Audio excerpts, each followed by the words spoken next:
Hello, Namaste, Sat Sri Akal, Vanakkam and Dia Eve. My name is Yogi Raj and welcome to the eYogi Talk Show. This is the first episode of Yogi Talk Show. You are going to see many more such episodes in coming days. Today's episode is very unique. We are understanding the needs of Indian NRIs living in Ireland from various perspectives, analyzing some data, producing some conclusions. What this is all about, to understand this, let me give you some simple social thing what we do. As an Indian, we talk when we meet. What that means is we are having birthday parties in evenings, anniversaries, small functions, get-togethers. We go out, celebrate our various festivals, religious festivals, meet at cultural centers. All these events, few Indians get together, they start talking about various things that matter to Indian communities living here. These are our cultural, educational, political, social, and all types of needs. But majority of times these talks leads to nothing, unfortunately, because these are just barely talks. So all the problems, as the population of Indian is growing in Ireland, the problems are also growing. To understand the problem, one has to analyze what exactly it is. For that, you have to analyze the data set and do some statistics analysis on it and produce some conclusion. And that is exactly what is done as part of a democratic process. Majority of countries do this. They call it census. So in Ireland, there was a census done before COVID time in 2016, and some results were produced. They were interesting. We had the base figures. And recently in 2022, another census was done post COVID era, and that census result was produced 2 months back in May. And that result, when came out, from that day we were looking at that result, and we started, the moment it was available to us, we started dissecting it, understanding it, and comparing with the previous census result, and started driving down conclusions to it. So today's talk is all about Indian analysis of Irish Census 2022 results. For this, we have a very prominent figure of our society, Venkat Gajula ji. He is the Honorable Peace Commissioner as well. So let's welcome Venkat ji. Welcome to the show, sir. Thank you, Rajbhai. Thanks for having me. And you put a lot of effort, collecting all this data, and we have been analyzing for the last couple of weeks, and where we are now. So thanks for having me on your first ever EOG talk show episode, and it's a long way to go. Yes. For the best interest of the community. Very good. Okay, so let's dive down deep into the data then, right? Okay, so the first data is what is the total population of Indians today, and then what it was in last census. So Venkatji, let's understand this data set here. Yes, by looking into the figures, we could see that the biggest increase were recorded in the Indian born population. If you look into the 2016 and 2022 census figures, it is gone up by 171%. Indian born population has gone up by 171%, and the second biggest would be the Brazil, gone up by 150%, Wow. and the third would be the Romanians, gone up by 48%. Very good. However, this may not be true reflection as these, Yes. the census reported during the COVID time. Yeah. So many might have not filled. Not filled. Yeah. In some cases, I know that their forms were not collected as well. Yes. If you look into that, maybe if you could give another 10 to 20%, the overall figure, Yes. we could see is nearly, the 200%. 200%. Wow. So the population is gone up, and also here we more talking about Indian born population. Yes. They may not include our kids who Yes. born here. Yes. So we don't have accurate figures on them. Yeah. But when we come into the ethnicity, we can able to analyze slightly better. But these overall figures, if you look into the not Indian born, Yes. as an Indian origin, Yes. they could be way more Yes. higher than Higher. what we are seeing here. Very good. So let's look at then the next data set for ethnic background. See what that tells you, Venkat.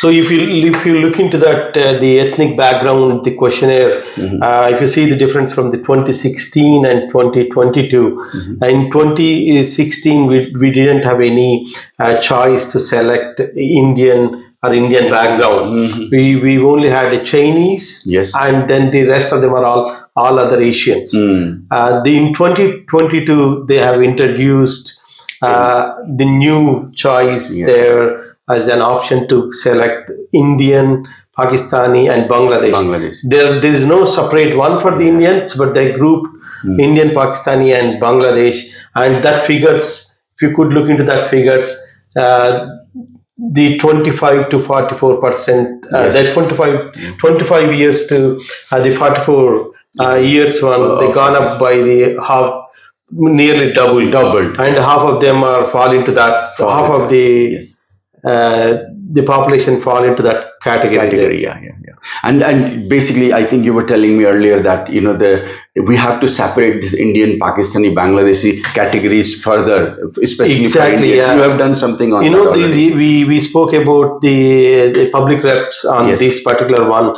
As the Indian population has gone up by 170%, it is very much we need a unique our own Indian only, Yes. so that we can able to filter much better. Yes. We put forward this request, and we see the other data as well with regards to the religion and all. We put forward these requests, but we have some time there to deal with that one, and for the next census we have to make sure we have Indian as a separate ethnicity, category, so that just like a Chinese. Hopefully that could be possible because the population rise, I guess. So basically, what you're saying, next time it will be easy for you and me to analyze Exactly. the data. Far better, and we can able to clearly see the Indian origin. Yes, yes. Okay, very good data set there. So now moving from ethnic background to we look at some of the religion data. There are various faiths living in Ireland. So what exactly it tells? Obviously, predominantly the Christian population is the native population Christian, followed by the second largest, which is Islam. 62,000 to 82,000 nearly increased in last 6 years, and Hindus have also increased significantly from nearly 14,000 to 33,000. And there are small sects like Hare Krishna, they categorize them, a small increase there. Sikhs have increased again 1,700 to 2,183. Jainis also have more than doubled there, from 134 to 349. It's a significant increase in the population of various faiths, specifically the Hindus. What is interesting here is that if you look at the slide there at the bottom, the green kind of thing, that is the census form. In the census form, they have added the figures there in especially for the other religions.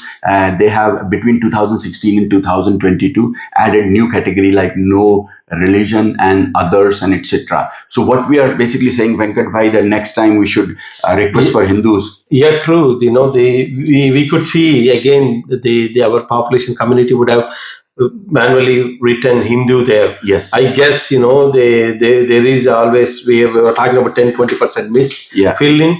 The number would be again with regards to the Hindus would go up in same category. That could be, if we are talking about 33, that could be 35 or 40,000. Morely it is gone up by. But we have to, as I said, we already put forward the request to have a Hindu as a religion in this census form, in future census form. Hopefully that will happen. Yeah. So looking at this religion data, when we are saying that numbers have gone significantly higher, then it comes down to understanding if a particular religion, they have their own various needs, worship related needs, cultural related needs. These needs arise and these need to be fulfilled, and one of the way to fulfilling these needs from the religion and the culture point of view is by having the cultural centers, place of worship, and some small clubs, houses, whatever way you want to define, people are gathering and celebrating their cultures, rites, rituals, everything. For that, these cultural center, if we compare that data again, look at in detail depth, this is what it comes down to. So what we are looking at here is that obviously the predominant religion is Christianity here, which has 2,600 plus churches. Primarily their churches, one or two gets closed, then few other open. So it's like more of a constant, it seems to be. But for Islam and the other religion, it is picking up. For Islam, 60 place of worships are there, and the ratio comes down to 1,366 per place of worship for that many people. For Sikhs, it's 2,183 number, but for Hindus, it's a very alarming situation because what we find there for 33,000, all we have is one fully open temple, then probably two other temples which are there, but majority of them don't open full time, like all time during working hours and weekends. So as a result, the number is so high, like 11,000 number. And when you compare the same number with UK, what you find there is it's around 3,400 population per one place of worship or cultural center because they have 300. So it's very alarming situation, right, sir? Sure, Rajbhai. As definitely when it look into the Hindus, even if you look into that, most of the Hindus are Indians live in Dublin. Yes. And one of these weekend temples, that is one in the Letterkenny there. So in maybe we may have few Indian community there. They have opportunity to have one temple. Yes. But the rest of them, if you divide that into that criteria, that number might go up by 15,000, I guess.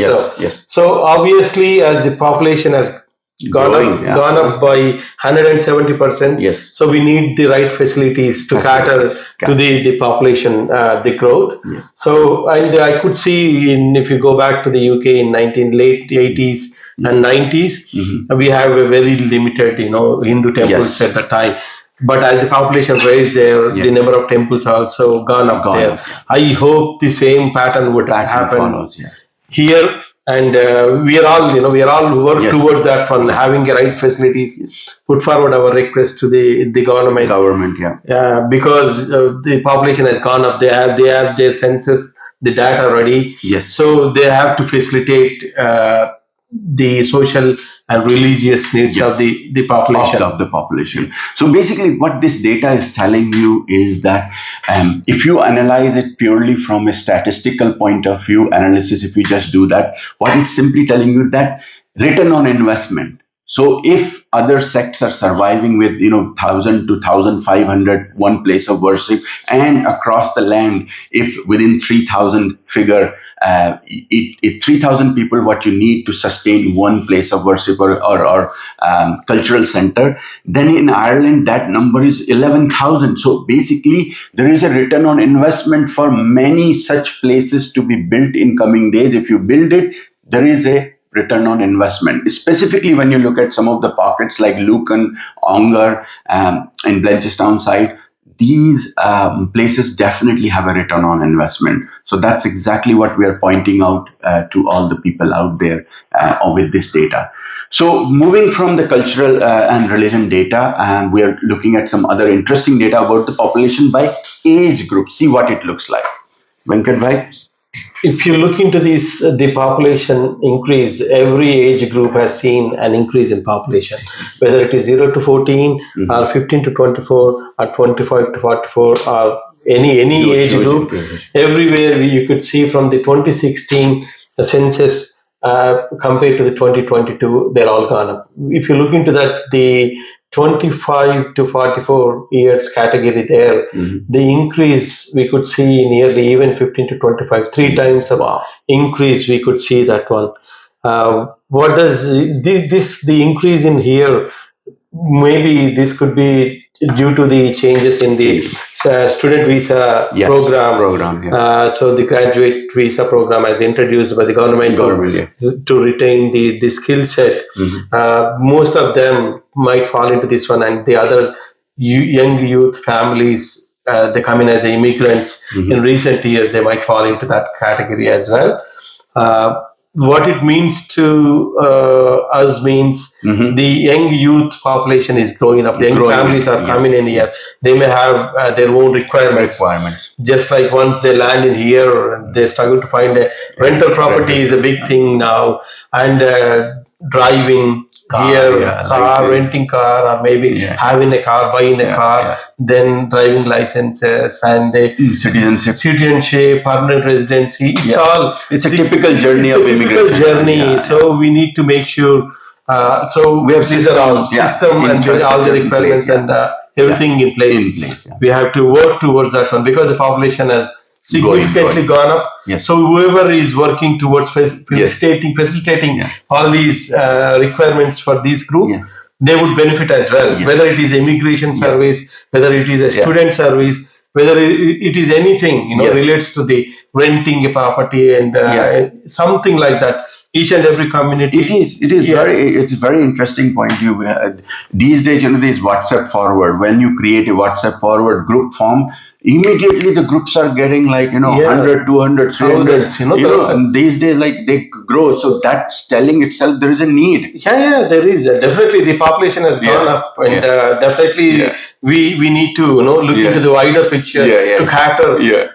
the requirements of the population. We are all have to think about what are the Yeah. facilities required. Yes, And coming. and with this talk, so we're telling them the real data behind. Yeah, like yeah, if yeah. you do it, Exactly. There is a need for all those, Yes, the yeah, look yeah. around the wider picture. What are all we need Yes. for this population? Yeah. You don't need to voluntarily do that one. You can just set up your own service. Yes. You can charge it, but you can help the community. Yeah. That's Exactly. So, after analyzing the Indian population age group, we are going to go down much deeper into the Indian kids and youth data. So, what this data is, it's also telling you that roughly 0 to 24 years of age, significant increase in the numbers, and we have 11,460 kids based on, not kids like 0 to 24 years age, that's like kids, teenagers, youth, all of them. So they have their own cultural, social, physical, educational, mental, and religious needs. Are we as a society developing infrastructure, systems, everything for these or not?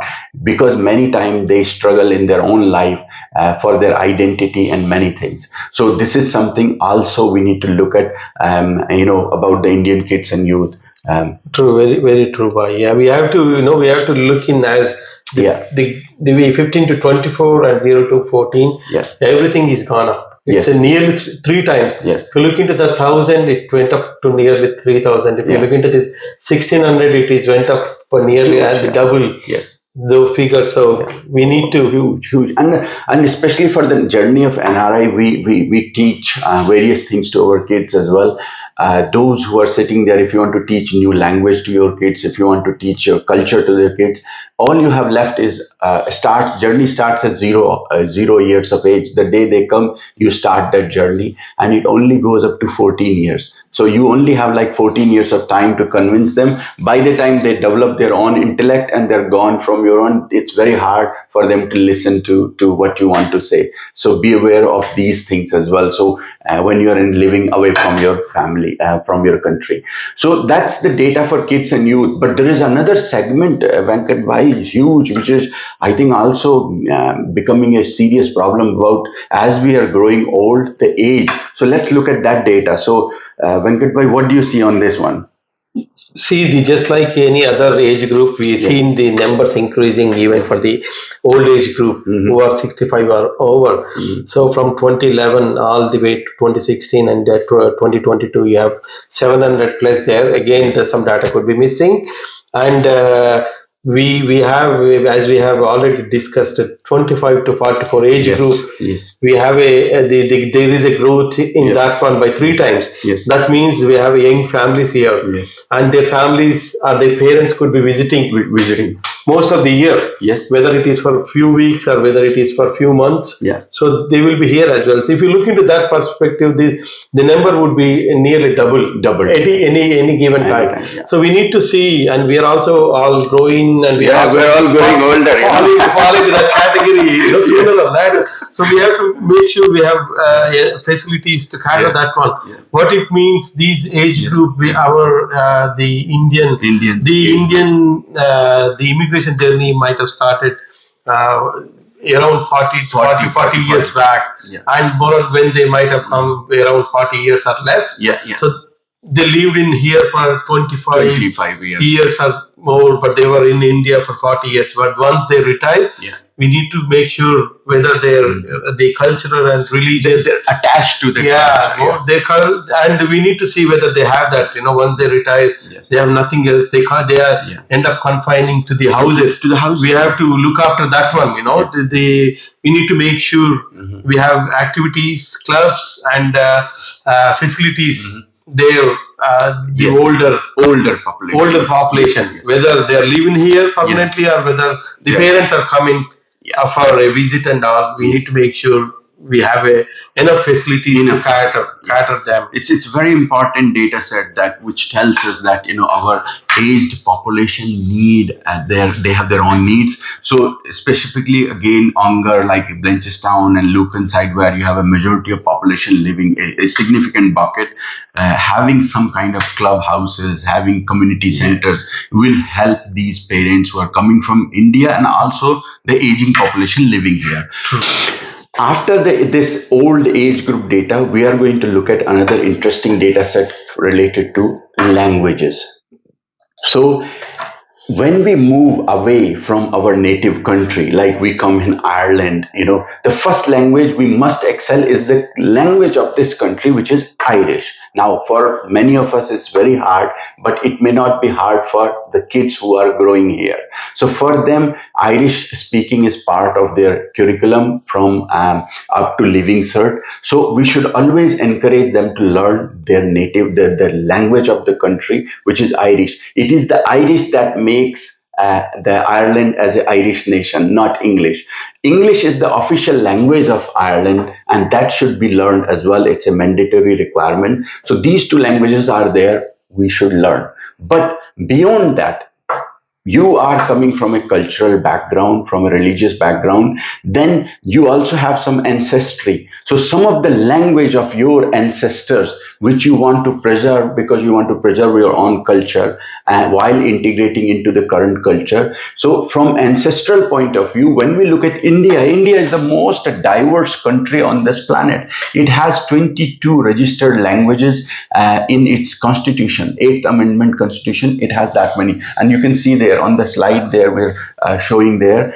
It's one of the most diverse country, and whenever these people are migrating to other lands, like coming in Ireland, all these people are here. So see how the census data tells what exactly it tells us about various languages here. You can see a table there. What we have found very interestingly, that the numbers don't match very well as well. What that means, first set, that we don't have the complete language list of all the speaking 22 languages of India. We don't believe that we have people from all this 22 languages here, but a majority of them are missing here. So there are two possibilities. One is that the language they are basically speaking at home, but they're not filling in the census form. Or the second possibility, they are not speaking that home at home. So always remember, if language dies, your culture dies. The language is alive, your culture is alive. So it is very important to keep the language alive, which makes your culture alive. Then we talked about the missing data of language. So, Venkat bhai, what do you notice here? By from the figures, we could see definitely the difference in population change. The numbers increased since 2016 to 2012, and I believe we have the people from Assami, Gujarati, Kannada, Kashmiri, Konkani, and all these. We have all these community and they speak as well. Yes. But it could be linked to the where we don't have any specific to select an option or multiple languages. I believe many Indians speak more than one language. Yes. Gujaratis may speak Gujarati and Hindi. Telugu may speak Telugu and Hindi. So it is like the community could be lazy while filling up the form. Likely they may not be filling. They might not have only selected either Hindi or maybe Telugu, or there is an option to Or not filling out altogether. Preference also, there is an option to select moderate or the efficiency they can able to choose it. They should, I think we should encourage our community going forward to fill accurate data. This is very important to analyze the needs of the community. And also I believe a lot of organizations here, the local organizations, they are teaching their kids, their community kids, their own language, whether it is Telugu, Kannada, or Gujarati or Hindi. I could see a lot happening across the Ireland. So we should applaud all those organizations, and but definitely we need to educate them, and they can put a comma and just write multiple things as well. Each community, we as a community, every Indian community take a kind of initiation to educate before the next census. So what we are clearly highlighting that, if you look at the green form there, basically in that green form, when next time it comes, list all the languages, comma, separate them and list them out there. We'll see from our point of view, see if we can add languages as a tick box option. And second, speak the languages at home. Okay, so now it's time for concluding what we have learned so far and what is the message we're trying to give with this analysis. So, Venkat bhai, what you have concluded so far? As per the census, we see we are the fastest growing community in Ireland. Yeah. So it is high time for Indians to break the barriers of regional groups or languages, and for the best interest of our the next generation of the kids of the Irish next generation of Irish Indians. And wherever we live, we always adhere to the law of land, and we never involve in antisocial behavior. And it is time, as the numbers are gone up, the government has to facilitate the adequate resources for social and regional and religious needs. Yes. So we need to put forward our request. I think the government and county council should have the census data with them. So we need to work with them to have our religious or social needs to be fulfilled. Yes. And when we look a little bit more in detail, in depth, that we are integrating well in the IT sector and accounting sector. These two sectors predominantly, lots of Indians are there, but we are lacking in some other places like government jobs, army, Garda, and public sector jobs. So there are various departments in all these places. I think it's better Indians start integrating themselves into these various government official positions and all these things. The second thing which I want to highlight is the Hinduism, Sikhism, and Jainism. These are the least understood religions in among the Irish population, and also by the establishment, by the government as well. So we need to do a little bit more about that educational awareness about these religions, their faith, their culture, rites, rituals, to the government side of things, and also in general in the population as well. And there is another element to it, is also education of all these sects, all these religions into the schools and universities. So we need to advocate that as well. We need to build programs and make sure they are running. There is a religion course is available on Hinduism, Sikhism, Jainism into the universities as well, and in school as well as a curriculum.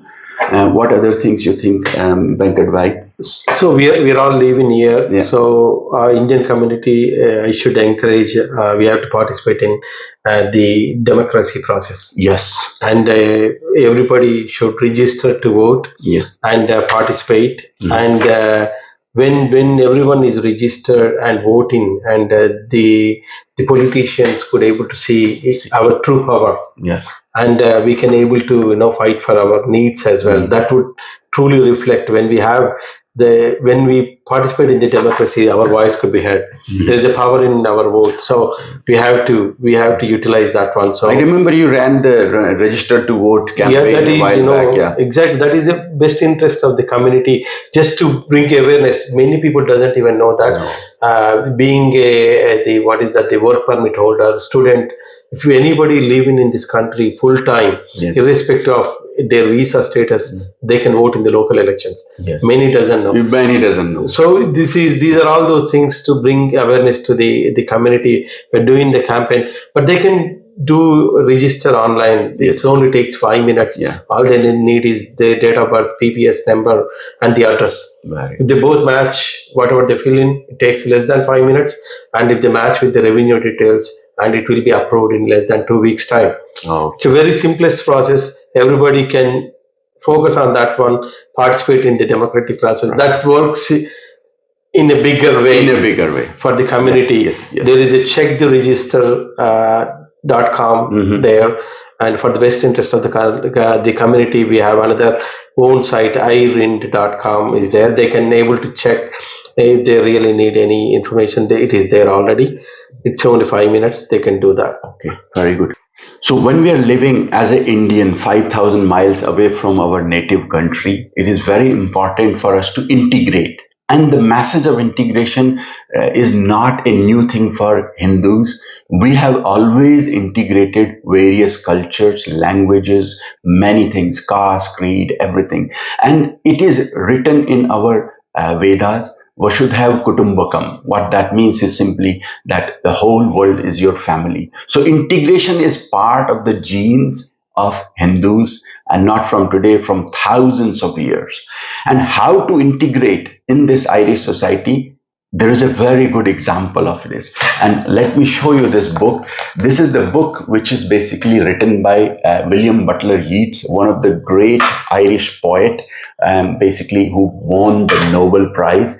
This book was given just 2 3 weeks back. Prime Minister Narendra Modi was in his US trip, and he gave this book as a gift to Joe Biden, who happened to have the roots from Ireland. So he gave this book, and what this book is all about is that Yeats, as a poet, used to hear a lot about the Eastern philosophy when he was growing, and he clearly says in this book that for 40 years he explored this from other people, but finally he decided that he wants to learn it directly from an Indian person. So he met a person called Purohit Swami, a philosopher from India, and they both went into Majorca Island and they spent time together. And the outcome of this is the book. And what this book is, its primary text of Hinduism are Vedas.